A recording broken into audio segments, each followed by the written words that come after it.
ॐ वन्दे नन्दव्रजस्त्रीणां पादरेणुम् अभीक्ष्णशः यासां हरिकथोद्गीतं पुनाति भुवनत्रयम्। श्री रासेश्वर भगवान की जय। भगवान परम कृपालु परम दयालु श्री रासेश्वर प्रभुना चरणारविंदમાં આપણા સહુના આ પાવન પુરુષોત્તમ માસ નિમિત્તે પ્રણામ હો। આપ સૌ જે આ ભગવાનના સત્સંગમાં જોડાયા છો અને ઉત્સુક છો આનો આનંદ લેવા માટે, એ આપ સૌને સાનંદ સાદર જય શ્રી કૃષ્ણ, જય રસરાજ પ્રભુ।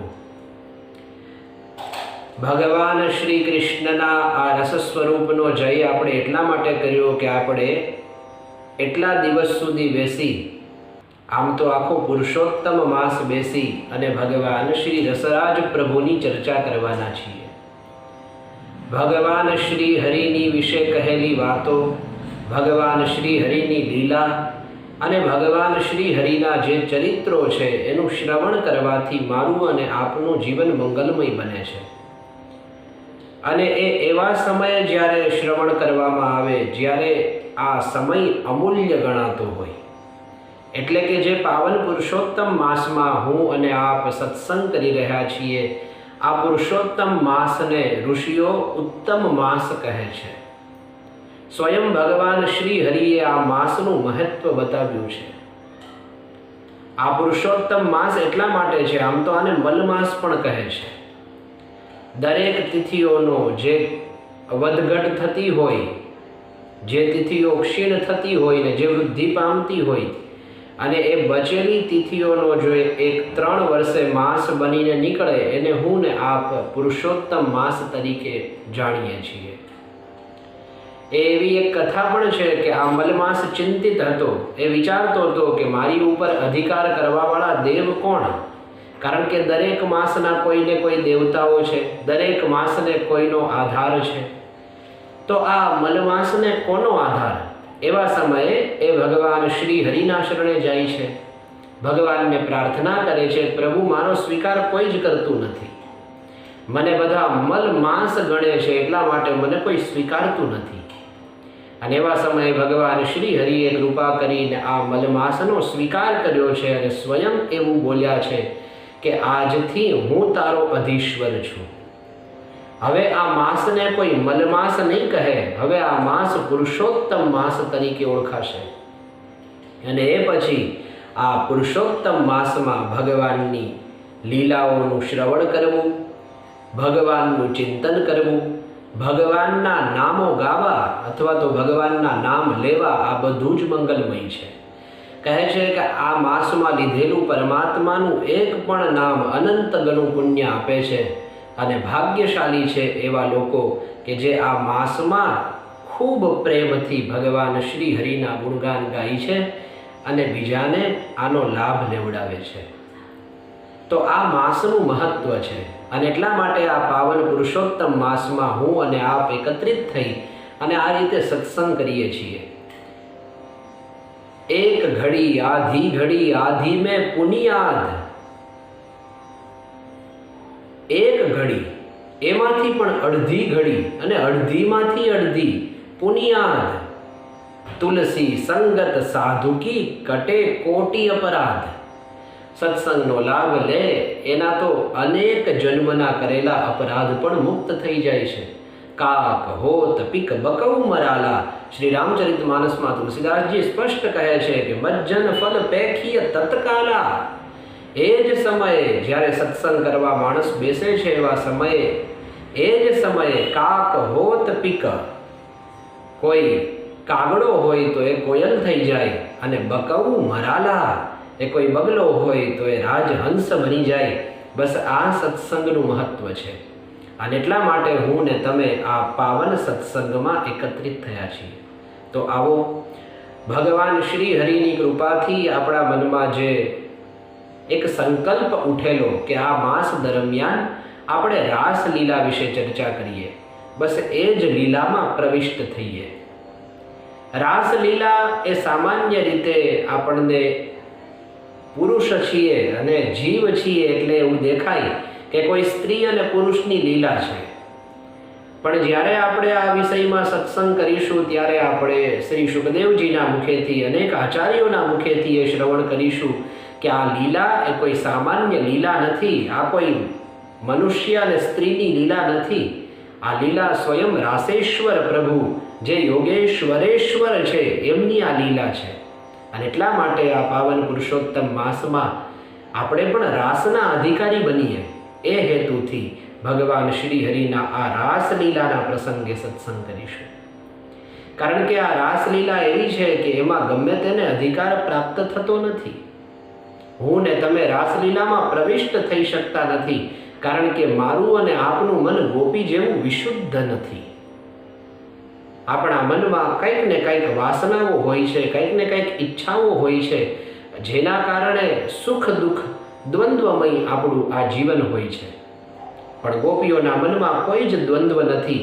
ગોપીઓ તો ઓલી કોરી પાટીની જેમ છે, કૃષ્ણ જે લખે એ લખાય. અને એટલા માટે ગોપીઓને આ કૃષ્ણ લીલામાં અધિકાર પ્રાપ્ત થયો છે. તો ભગવાન શ્રી હરિને આ માસ દરમિયાન એ જ પ્રાર્થના કરીએ કે હે રાસેશ્વર પ્રભુ, આપની આ ભૂમિના દર્શન તો કરીએ છીએ, પણ આપના આ ચરણ અમને ક્યાંય દેખાતા નથી. આપની એ લીલા સ્થળીઓના દર્શન કરીએ છીએ, પણ એ લીલાઓના દર્શન ક્યાંય થતા નથી. એમાં આપની કૃપા ઓછી છે એવું નહીં. પ્રતિક્ષણાનુગ્રહ ભાજનોહમ, અરે આપની કૃપા તો પ્રતિક્ષણ થતી રહે છે, પણ અમારામાં કંઈક એવી યોગ્યતા નથી કે અમે આપના દર્શન કરી શકતા નથી. માટે હે પ્રભુ, આ પાવન પુરુષોત્તમ માસ નિમિત્તે અમારી તો એ જ પ્રાર્થના છે કે આપ અમને પતિત છીએ તો પાવન કરો, અને આપ પુરુષોત્તમ છો તો અમને પણ આ રાસલીલામાં પ્રવેશ મળે, આપની લીલામાં પ્રવેશ મળે. અને આપને જાણી તો ન શકીએ મારા નાથ, પણ આપના વિશે, આપની લીલાઓ વિશે અમે કંઈક સમજી શકીએ અને આપના દર્શન કરી શકીએ, બસ એ જ ઈચ્છા છે. તો આવો આ રાસલીલામાં જોડાઈએ. રાસલીલાનો સામાન્ય અર્થ એવો થાય છે કે ભગવાને જે રાસ કર્યો છે એ જે લીલા છે એ જ રાસલીલા. રાસપૂર્વકની જે પરમાત્માએ લીલા કરી છે એને રાસલીલા કહે છે. હવે આચાર્યોના ભાવથી આ શબ્દને સમજવાનો પ્રયત્ન કરીએ. રાસલીલા છે એ રાસલીલામાં જે રાસ શબ્દ છે એ રસમાંથી પ્રગટ થયો છે. આચાર્યો કહે છે રસ એવ રાસઃ, જે રસ છે એ જ રાસના રૂપમાં પ્રગટ થયો છે. રસ શું છે? આ કોઈ સામાન્ય રસ નથી. આ જે રસની વાત છે એ શ્રુતિઓ એમ કહે છે, ઉપનિષદો એમ કહે છે કે રસો વૈ સહ. આ જે રસ છે એ રસ એટલે સ્વયં સહ એટલે પરમાત્મા. સહનો અર્થ થાય તે. આ જે રસ છે એ સ્વયં તે પરમાત્મા જ છે. અને અહીંયા જે રસની વાત છે એ અલૌકિક રસની વાત છે, એ અખંડ રસની વાત છે, એ નિર્ભર રસની વાત છે. એ કોઈ દિવસ અપૂર્ણ ન રહે એ રસની વાત છે. અને એટલા માટે શ્રુતિઓ કહે છે કે આ રસ એટલે સ્વયં ભગવાન, સ્વયં પરમાત્મા. અને એટલા માટે અહીંયા રસો વૈ સહ કહી અને પરમાત્માને વંદન કર્યા છે. હવે આ પરમાત્મા જે રસ સ્વરૂપ છે કેવા છે? આગળ શ્રુતિઓ કહે છે યમ લબ્ધ્વા નંદી ભવતી. આને પ્રાપ્ત કરીને, લબ્ધ્વા એટલે કે પ્રાપ્ત કરીને, આનંદી એટલે કે આનંદિત, ભવતી એટલે થાય છે. આ રસને પ્રાપ્ત કરીને મનુષ્ય આનંદિત થઈ જાય છે. કારણ કે આ રસ છે એ આનંદનો તો રસ છે. ભગવાન શ્રી હરિ આનંદ સ્વરૂપ તો છે જ. અને એટલા માટે શ્રીમદ ભાગવતમાં જ્યારે ભગવાન શ્રી કૃષ્ણનું પ્રાગટ્ય થયું એવા સમયે નંદ બાબાને ત્યાં આનંદ પ્રગટ થયો, એ રીતેનું વર્ણન છે. નંદસ્તુ આત્મજ ઉત્પન્ને, નંદનો દીકરો એ નંદ જ હોય. અને એ નંદની આગળ આંગ ઉપસર્ગ લગાડી દો એટલે થઈ ગયું આનંદ. તો નંદન ઘેર આનંદ ભયો, જય કનૈયા લાલ કી. તો આ જે નંદને ત્યાં પ્રગટ થયા છે એ આનંદ સ્વરૂપ સ્વયં પરમાત્મા જ પ્રગટ થયા છે. અને જુઓ, પ્રગટ થયા એટલે તરત જ વૃંદાવનમાં ઉત્સવો થવા લાગ્યા. બધી ગોપીઓ પોતપોતાના ઘેર જે કોઈ ભેટ હતી એ બધી જ લઈને આવી છે. અને નહીતર દૂધની કેટલી કિંમત, આ દહીંની કેટલી કિંમત, માખણોની કેટલી કિંમત, અને છતાં પણ ગોપીઓ એટલા આનંદમાં હતી, પોતાના ગોપોની ઉપર એ દૂધના અને માખણના માટલા ઊંધા વાળી દેતી હતી. અને હરિદ્રા, કોઈ તો હળદર લાવી હતી એ પણ માથે છાંટતી હતી. તો હવે માખણથી લેપાયેલો માણસ એની ઉપર હળદર નાખી દો તો એ કેવો લાગે? આ રીતેનો ઉત્સવ આ વૃંદાવનમાં ચાલે છે. તો કહેવાનો અર્થ એટલો જ છે કે ભગવાન પ્રગટ થયા ત્યારથી આ વ્રજ છે એ સર્વ સમૃદ્ધિમાન, સર્વ સમૃદ્ધિઓથી ભરાઈ ગયું. ત્યાં કેવળ અને કેવળ પછી આનંદ જ નિવાસ કરવા લાગ્યો, કારણ કે સ્વયં ભગવાન આનંદ રૂપ છે. શ્રી રામચરિતમાનસમાં તુલસીદાસજી મહારાજ પણ જ્યારે ભગવાન શ્રી રામ પ્રગટ થયા એવા સમયે વશિષ્ઠ બાપજીના મુખેથી કહેવડાવે છે કે સો આનંદ સિંધુ સુખ રાશિ, જો આનંદ સિંધુ સુખ રાશિ, સી કરતે ત્રૈલોક સુપાસી, સો સુખ ધામ રામ અસનામા, સકલ લોકદાયક વિશ્રામા. આ રીતે પરમાત્માનું વર્ણન કર્યું છે. જો આનંદ સિંધુ સુખ રાશિ, અરે આનંદ નહીં, આનંદના સમુદ્ર છે આ પરમાત્મા. અને એમનો આનંદ તો એટલો બધો છે કે સીકર તે ત્રૈલોક સુપાસી, એક સીકર માત્રથી ત્રિલોક તૃપ્ત થઈ જાય છે. વિચાર કરો, એક સીકર માત્રથી. સીકરનો અર્થ થાય છે કે તમે કોઈ પાણીમાં આંગળી બોળો અને આંગળીના ટેરવા ઉપર એક નાનું અમથું ટીપું રહે. એ નાના અમથા ટીપાને તમે આમ અંગૂઠાથી લઈને છટકોરો અને એ ટીપાના એ ઝીણા ઝીણા ફોરા થઈ જાય ને, જે આંખથી તે જોઈ શકાય નહીં, એવા ઝીણા ઝીણા નાના ફોરાને સીકર કહે. એ એક સીકરથી ત્રૈલોક સુપાસી, એ એક નાના અમથા ફોરાથી ત્રિલોક તૃપ્ત થઈ જાય છે. તો હવે વિચાર કરો, પરમાત્મા તો આનંદ સિંધુ સુખ રાશિ, આનંદના સમુદ્ર છે પરમાત્મા. એનો આનંદ કોઈ દિવસ ઓછો થતો નથી. તો આ આનંદની વાત છે, આ રીતે આનંદિત થવાની વાત છે. તો એ સ્વભાવ છે પરમાત્માનો. સો સુખધામ, સુખના ધામ છે, સુખ નિધાન છે પરમાત્મા. અને એટલા માટે ભગવાનના શરણે જે ગયો એ આનંદિત થયો. પછી એના મનમાં કોઈ જ ચિંતા, કોઈ શંકા, શોક, મોહ, દુઃખ વગેરે કંઈ જ રહેતું નથી. પછી એ કેવલ આનંદમાં રહે છે. એટલા માટે જુઓ, દ્વંદ્વમય સંસાર છે તો સુખ છે, એની પાછળ દુઃખ છે. સુખનો વિરુદ્ધાર્થી શબ્દ છે દુઃખ. સુખ આવે એટલે દુઃખ આવે, અને દુઃખ આવે એટલે સુખ આવે. આ કાયમ ટકી રહેતા નથી. પણ આનંદ શબ્દનો કોઈ જ પર્યાયવાચી શબ્દ નથી. તમે જોઈ લો, આનંદ શબ્દ એક એવો છે કે જે આવ્યા પછી કોઈ દિવસ જાય જ નહીં. અને આનંદ કેવળ પરમાત્માથી જ મળે, બીજા એક પણ જગ્યાએથી કે વસ્તુઓમાંથી પ્રાપ્ત થતો નથી. તો આ એ આનંદની વાત શ્રુતિઓ કરે છે કે જે પરમાત્માની હારે સંબંધિત છે, પરમાત્માની હારે જોડાયેલા છે. તો કહેવાનો અર્થ એ છે કે એ પરમાત્મા જે રસરૂપ છે, એ જ પરમાત્માએ જે રાસના રૂપમાં પરિણત થયા અને પરમાત્માએ જે લીલા કરી એને હું અને આપ રાસ લીલા કહીએ છીએ. આ છે રાસ. પરમાત્મામાં એક થવું, પરમાત્મામાં જોડાઈ જવું, પરમાત્મામાં વિલીન થઈ જવું, આ જ છે રાસ. રાસનો અર્થ એવો નહીં કે ફેર ફદોડી ફરી અને હાથમાં દાંડિયા લઈ અને રમવા લાગ્યા. હા, રાસ નહીં. રાસની એક વ્યાખ્યા કરી શકાય, પણ આ જ રાસ છે એવું નહીં. અહીંયા રાસલીલાનું વર્ણન આવશે ત્યારે પણ આપણે શ્રવણ કરીશું કઈ રીતે પરમાત્મા રાસ રમ્યા છે. પણ મૂળમાં રાસનો અર્થ તો એ જ છે કે પરમાત્મામાં એક બની જવું. આ જે સ્થિતિનું વર્ણન આવશે ગોપીનું, એ ઉપરથી આપણે સમજી શકીશું કે કઈ રીતનો રાસ અહીંયા થયો છે. તો આ જ રાસલીલાથી આપણે અભિભૂત થઈએ અને હવે આ રાસલીલામાં પ્રવિષ્ટ થઈએ. તો આ રાસલીલાની ચર્ચા કરીએ એ પૂર્વે આપણે શ્રીમદ ભાગવતની જે પ્રારંભિક ભૂમિકા છે એની અંદર પ્રવેશ કરીએ. તો શ્રીમદ ભાગવતમાં 10મા સ્કંદના 29મા અધ્યાયથી લઈ અને 33મા અધ્યાય સુધી રાસલીલાની ચર્ચા છે. આ 5 અધ્યાયોમાં રાસલીલાનું વર્ણન શ્રી સુખદેવજી મહારાજે કરેલું છે. આ વિષયમાં પરીક્ષિત મહારાજે કોઈ જ પ્રશ્ન કર્યો નથી.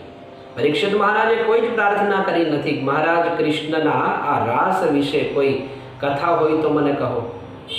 શ્રી સુખદેવજી મહારાજના મનમાં જે પ્રગટ થયું છે એ જ શ્રી સુખદેવજી મહારાજે અહીંયા વર્ણન કર્યું છે. આમ સામાન્ય રીતે આચાર્યો એવું કહે છે કે 12 સ્કંધ છે એ પરમાત્માના 12 વિવિધ અંગો છે અને એટલા માટે દ્વાદશાંગો વૈ પુરુષ એવું કહેવાય છે કે 12 અંગવાળો જે છે એ જ પુરુષ છે, અથવા તો ઉત્તમ લગાડી દો તો એ જ પુરુષોત્તમ છે. આ પાવન પુરુષોત્તમ માસમાં જેની ચર્ચા કરીએ છીએ એ પરમાત્મા 12 અંગવાળા છે. અને શ્રીમદ ભાગવત પણ તેનેયમ વાંગમયી મૂર્તિ પ્રત્યક્ષા વર્તતે હરેઃ. તો એ હેતુથી આ શ્રીમદ ભાગવત પણ ભગવાનની પ્રત્યક્ષ મૂર્તિ છે. તો જે ભગવાનના ગુણ છે એ ભાગવતના પણ ગુણ છે. એટલે ભગવાન દ્વાદશાંગ છે તો ભાગવત પણ દ્વાદશાંગ છે. એટલે જુઓ, ભાગવતમાં પણ 12 સ્કંદ છે અને આચાર્યો કહે છે કે આ 12 સ્કંદમાંથી જે 10મો સ્કંદ છે સૌથી મોટો, આમાં 10મા સ્કંદમાં 90 અધ્યાય છે. એટલા અધ્યાય એક પણ સ્કંદમાં નથી. તો આ જે 90 અધ્યાયનો સૌથી મોટો સ્કંદ છે એ આપણે એવી રીતે સમજી શકીએ કે આ જે 10મા સ્કંદ છે ભગવાનનું હૃદય છે, આચાર્યો કહે છે. અને માણસના બીજા બધા અંગ નાના હોય તો ચાલે, પણ હૃદય મોટું હોવું જોઈએ, હૃદય વિશાળ હોવું જોઈએ, હૃદયની ભાવના વિશાળ હોવી જોઈએ તો કામ બને. કારણ કે જ્યાં સુધી હૃદય વિશાળ નથી ત્યાં સુધી કામ થવાનું જ નથી. વ્યાસજીના અંગો એ આપણે એવું માની શકીએ પુરુષ હતા, એ પણ ઋષિ હતા, તો અંગો તો સામાન્ય મનુષ્ય જેવા જ હોવાના. પણ એ ઉપરાંત એટલું સાહિત્ય આ સંપૂર્ણ વિશ્વને આપ્યું છે વ્યાસજીએ, તો માત્ર ને માત્ર પોતાના હૃદયમાં જે કરુણા હતી એનાથી જ એ સંભવ થયું છે. તો માણસના અંગો નાના હોય એ ચાલે, પણ એનું હૃદય મોટું હોવું જોઈએ, એનું હૃદય વિશાળ હોવું જોઈએ. તો આ રીતે 10મો સ્કંદ છે ભગવાનનું હૃદય છે, એટલે કે વક્ષસ્થળ છે. અને આ વક્ષસ્થળ, આ હૃદય એ મોટું છે એટલે જ એના 90 અધ્યાયો છે. અને બીજું, આ 90 અધ્યાય આ હૃદયમાં એ આ જે 5 અધ્યાય છે રાસલીલાના, 10મા સ્કંદના 29મા અધ્યાયથી લઈ અને 33મા અધ્યાય સુધી, આ 5 અધ્યાય છે એ આ હૃદયના 5 પ્રાણ છે. પ્રાણ, અપાન, વ્યાન, ઉદાન, સમાન, નાગ, કુર્મ, કૃકલ, દેવદત્ત અને ધનંજય, આ 10 પ્રકારના મુખ્ય વાયુ ગણવામાં આવ્યા છે. એમાંથી 10માંથી પણ 5 એ જીવન જીવનારા માણસ માટે યોગ્ય વાયુ છે એવું આયુર્વેદ શાસ્ત્ર પણ કહે છે.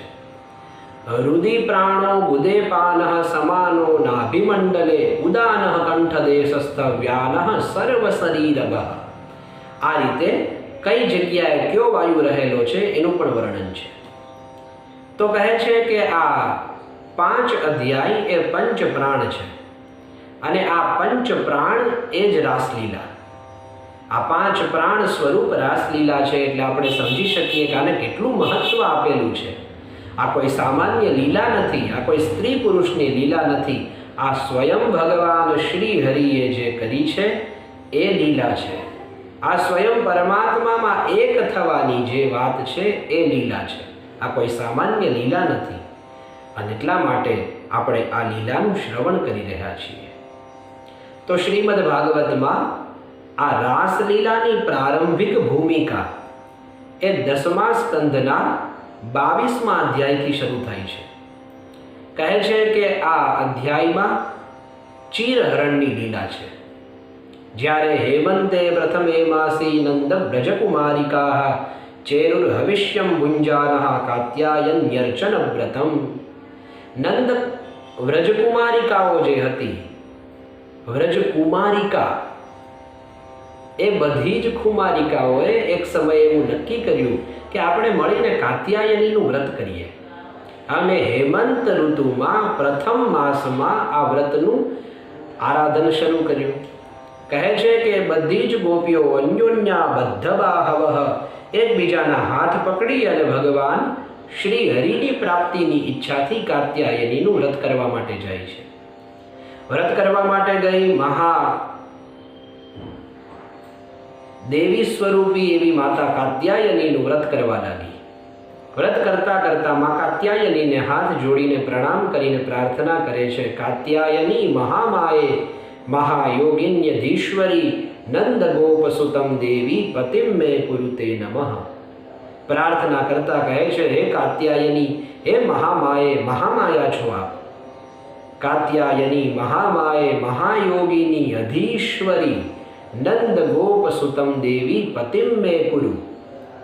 આનો સીધો અર્થ થાય કે હે મહામાયા, હે અધીશ્વરી, હે જગદંબિકા, અમારી તો એ જ ઈચ્છા છે કે આ નંદ ગોપ સુતમ છે ને, એટલે કે નંદ ગોપ જે છે એનો દીકરો, એ પતિમ મે, એ મારો પતિ બને, અથવા તો આપ મારો એને પતિ બનાવો, બસ એ જ અમારી ઈચ્છા છે.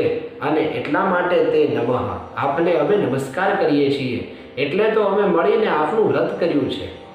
જ્યાં આ પ્રમાણે પ્રાર્થના કરી, કહે છે કે તરત જ વ્રત ઇત્યાદિ પૂજા ઇત્યાદિ પૂર્ણ કરી અને જેવી યમુનામાં સ્નાન કરવા માટે ગઈ, ત્યાં વર્ણન છે કે ગોપીઓ બધી વિવસ્ત્રા થઈને સ્નાન કરવા લાગી. પોતાના વસ્ત્રો હતા એ કાલિંદીના કાંઠે મૂકી દીધા અને એમને એ વિવસ્ત્રા થઈને સ્નાન કરવા લાગી. આ પ્રમાણે જ્યારે બન્યું ત્યારે પરમાત્મા શ્રી હરિને આ ઠીક લાગ્યું નહીં.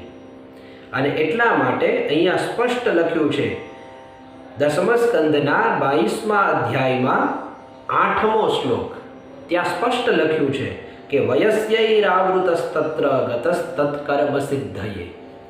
આ રીતે જે એ વ્રત કરવા લાગી અને પછી જ્યાં કાલિંદીમાં વિવસ્ત્રા સ્નાન કરવા લાગી, એવા સમયે ભગવાન શ્રી હરિ વયસ્યૈ આવૃતઃ, બધા જ પોતાના મિત્રોની સાથે આવૃત્ત થઈ અને ત્યાં આવ્યા. શું કામ આવ્યા? મુખ્ય કારણ એનું વસ્ત્ર હરણ કરવું એ નથી, આચકલાઈ કૃષ્ણમાં નથી. અરે ભગવાનમાં આવી વાતોનો બોધ કઈ રીતે કરી શકાય? અને બીજી વસ્તુ, પાપ કરનારો માણસ કોઈને હારે રાખે નહીં. ચોરી કરવા નીકળે એ 10 જણાને ભેગા લઈને નીકળે કે એકલો નીકળે? ચોરી કરવા જે નીકળ્યો છે એ કોઈને ભેગા રાખવાનો જ નથી, કારણ કે એને ખબર છે કે આ કામમાં ગમે ત્યારે પકડાઈ જઈએ. અરે હું એકલો પકડાઈ જાઉં, આ તો 10 હોય તો પછી વારો જ પડી જાય ને. ઓલો કહી દે કે મેં નહીં, આ તો હારે લાવ્યો, તો ચોરી તો આણે કરી છે. તો ચોરી કરનારો માણસ કોઈને હારે રાખે નહીં. પાપ કરનારો માણસ એકલો જ પાપ કરે અને કોઈ ન જોતું હોય એવી દશામાં જ પાપ કરે. અહીંયા તો વ્રજકુમારિકાઓ છે. કદાચ આપણને એમ થાય કે એનાથી શું થયું, તો હજી પણ અહીંયા ઉદાહરણ આપતા શ્રી સુખદેવજી મહારાજ સમજાવે છે કે વયસ્યૈ આવૃતઃ, પોતાના મિત્રોની સાથે કૃષ્ણ ત્યાં પધાર્યા.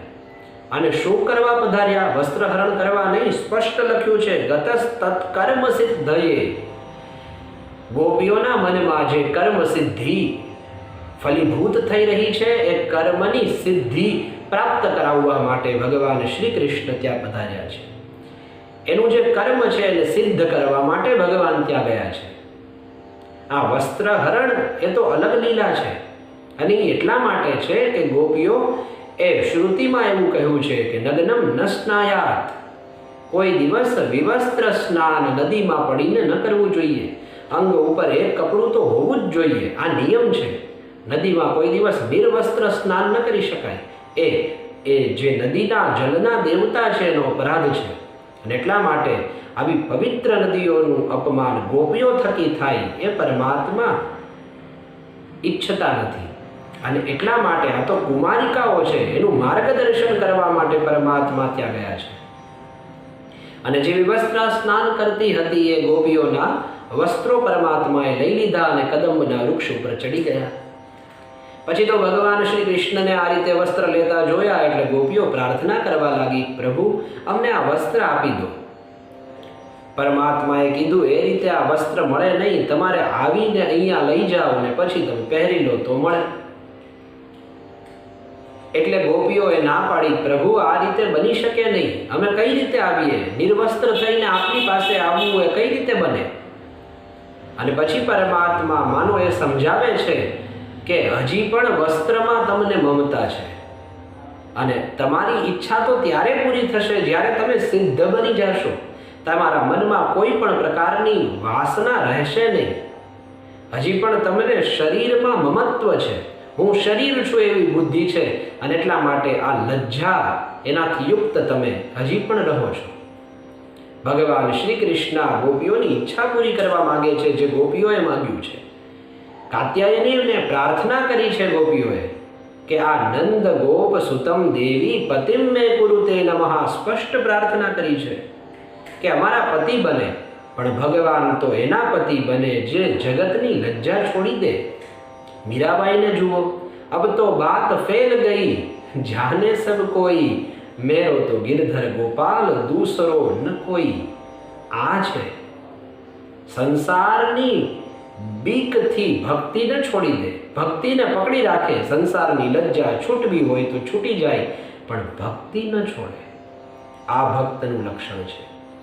અને ભગવાન એ સ્પષ્ટ કરવા માટે જ પધાર્યા છે કે તમે મારી સાથે રાસ કરવાના છો, પણ એ પ્રમાણેની તમારી ભૂમિકા તો હોવી જોઈએ. તમે નિર્લજ્જ એ હેતુથી નહીં કે તમે કોઈ સ્ત્રી છો. સ્ત્રીની લજ્જા તો એનું આભૂષણ છે જ, પણ અહીંયા ખાલી સ્ત્રીની વાત નથી, અહીંયા ભક્તોની વાત છે. અને ભક્તોને પરમાત્મામાં જોડાવવા માટે લજ્જાની આવશ્યકતા જ નથી.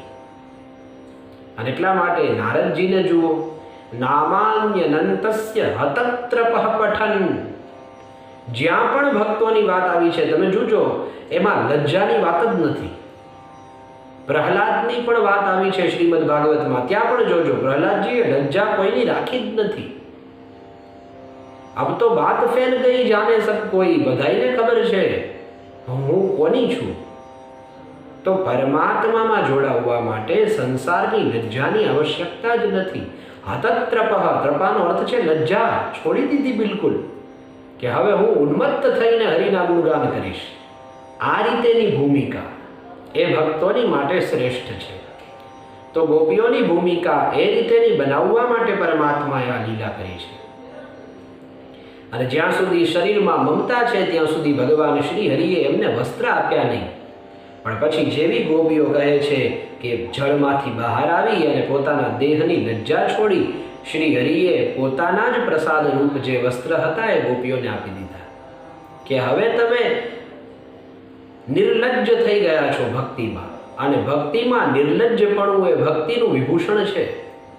ભક્તિમાં લજ્જા એ ન હોવી જોઈએ. હા, વ્યવહારમાં લજ્જાની આવશ્યકતા છે, પણ અધ્યાત્મમાં લજ્જા ન હોવી જોઈએ. લજ્જા પડદો છે, અને જ્યાં સુધી એ પડદો રહેશે ત્યાં સુધી ભગવાન નહીં મળે. અને એટલા માટે પરમાત્માએ આ લીલા કરી. અને પછી જેવી ગોપીઓએ પોતાના વસ્ત્રો ધારણ કર્યા એટલે પરમાત્માએ પ્રેમપૂર્વક ગોપીઓને કહ્યું છે કે હે ગોપીઓ, આ જ અધ્યાયનો 26મો શ્લોક ભગવાન શ્રી હરિ પોતાના મુખે કહે છે, ન મય્યાવેશિત ધિયામ કામઃ કામાય કલ્પતે ભર્જિતા ક્વથિતા ધાના પ્રાયો બીજાય નેષ્યતે.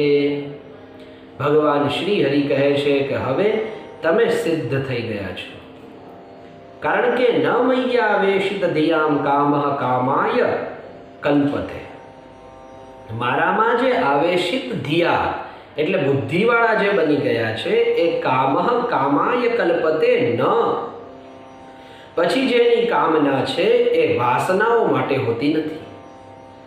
ભર્જિતા ક્વથિતા ધાના પ્રાયો બીજાય નેષ્યતે. ઉદાહરણ તો જુઓ, ભગવાન કહે છે એક વખત પાકી ગયેલું ધાન છે એ પાકી ગયેલું ધાન પછી ભૂમિમાં ગમે તેમ ગાળો, ગમે એમ ઉગાડો તોય એ ઉગવાનું નથી, એ અંકુરિત થવાનું નથી, કારણ કે ભૂંજાઈ ગયું છે. બળી ગયેલું ધાન છે, ફરીવાર ઉગતું નથી. એમ પરમાત્મા શ્રી હરિ કહે છે કે હે ગોપીઓ, હવે તમે બધા પાકી ગયા છો, તમે બધા હવે સાધનામાં સિદ્ધ બની ગયા છો, અને એટલે વાસના રૂપી જે બીજ છે એ આપનામાં અંકુરિત થશે નહીં, એટલે આપ એનાથી મુક્ત છો. અને આ રીતે ભગવાન શ્રી હરિએ જ્યાં ગોપીઓને કહ્યું, અને પછી તો બહુ સુંદર અને અત્યંત મહત્વપૂર્ણ શ્લોક હવે ભગવાન શ્રી હરિ ગોપીઓને કહે છે. 27મો શ્લોક. યાતા બલા વ્રજમ સિદ્ધા મયે મારમસ્યથ ક્ષપાહ. ભગવાન શ્રી હરિ ગોપીઓને કહે છે કે હે કુમારિકાઓ, આપ જે માતાનું વ્રત કરી રહ્યા હતા એ આપની જે ઈચ્છા હતી એ તો પૂર્ણ થશે જ, પણ સાથે સાંભળો, હવે આપને વ્રજમાં જવું જોઈએ. પહેલા તો પરમાત્માએ અબલા કહ્યું, અને પછી જે બોલ્યા છે એ મહત્વપૂર્ણ છે. એ પહેલા તો વ્યવહારિક જે રૂપ છે ગોપીઓનું એની વાત કરી, એટલા માટે અબલા એ પ્રયોજન છે. અથવા તો અબલાનો અર્થ વિદ્વાનોના મતે એવો થાય કે અકારઃ વાસુદેવોસ્તિ. હવે ગોપીઓ કૃષ્ણની બની ગઈ ને, હવે જવાબદારી કૃષ્ણની થઈ ગઈ, અને એટલા માટે એ અબલા અર્થ છે કે જેનામાં બળ નથી એવું. પણ વિદ્વાનોના મતે એવો અર્થ છે કે અબલા એટલે કે કૃષ્ણ, એટલે કૃષ્ણ, કૃષ્ણ જ જેનું બલ છે એવી ગોપીઓ એટલે અબલા, કૃષ્ણ બલા, કૃષ્ણ જ જેનું બળ છે એવી ગોપીઓને ભગવાન શ્રી કૃષ્ણ કહે છે કે હવે વ્રજમાં જાઓ. અને સિદ્ધા, આપ હવે સિદ્ધ થઈ ચૂકી છો, હવે તમારે સાધનાની જરૂર નથી. સાધનાની જરૂર તો ત્યાં સુધી છે જ્યાં સુધી માણસ સિદ્ધ થયો નથી. હવે તમે સિદ્ધ બની ગયા છો, એટલે આપને સાધનાની આવશ્યકતા નથી. અને એટલે પરમાત્મા કહે છે કે મયેમાં રમસ્યથ ક્ષપાહ, અનંત રાત્રિઓથી આપ મારી સાથે રમણ કરશો. તો આ રીતે પરમાત્મા શ્રી હરિએ એમને આશીર્વાદ આપ્યા છે, અથવા તો એમ કહી શકાય ગોપીઓને અમૃત આપ્યું છે ભગવાન શ્રી હરિએ. ક્ષપાનો અર્થ છે રાત્રિ, અને મારી સાથે ઇમા ક્ષપાહ રમસ્યથ, આ અનંત રાત્રિઓમાં મારી સાથે આપ રમસ્યથ એટલે રમણ કરશો, એટલે કે રાસ કરશો. તો આ રીતે પરમાત્મા શ્રી હરિએ એમને આશીર્વાદ આપ્યા છે.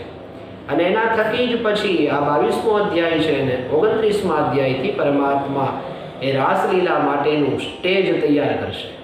સ્ટેજનો અર્થ છે એ રીતેની ભૂમિ તૈયાર કરશે, એ રીતેનું વાતાવરણ તૈયાર કરશે, અને ગોપીઓની સાથે રાસ કરશે. તો આ રાસલીલાની પ્રારંભિક જે ભૂમિકા છે એ આપની સમક્ષ રાખવાનો પ્રયાસ માત્ર કર્યો છે. કદાચ આમાં કોઈ ત્રુટિ રહેતી હોય તો આચાર્યગણ છે, સદગુરુ ભગવાન, અને જે ગુરુઓના આશ્રયે બેસીને સ્વાધ્યાય કરવાનો અવસર પ્રાપ્ત થયો છે, માર્ગદર્શન કરે. ભગવાન શ્રી હરિને પ્રાર્થના કે આવી ભૂમિકા અમારી પણ બને, અને આપ સ્વયં ચાલી અને અમને અધ્યાત્મમાં પ્રદર્શિત કરો, અને અમારી એ રીતે ગતિ થાય, અમે પણ રાસમાં સંમિલિત થઈએ. બસ એ જ પ્રાર્થનાની સાથે આ પ્રથમ દિવસે આપ સૌને સસ્નેહ જય શ્રી કૃષ્ણ, જય રાસેશ્વર પ્રભુ, જય જય શ્રી રાધે, જય જય શ્રી રાધે, જય જય શ્રી રાધે. શ્રી વૃંદાવન વિહારી લાલ કી જય.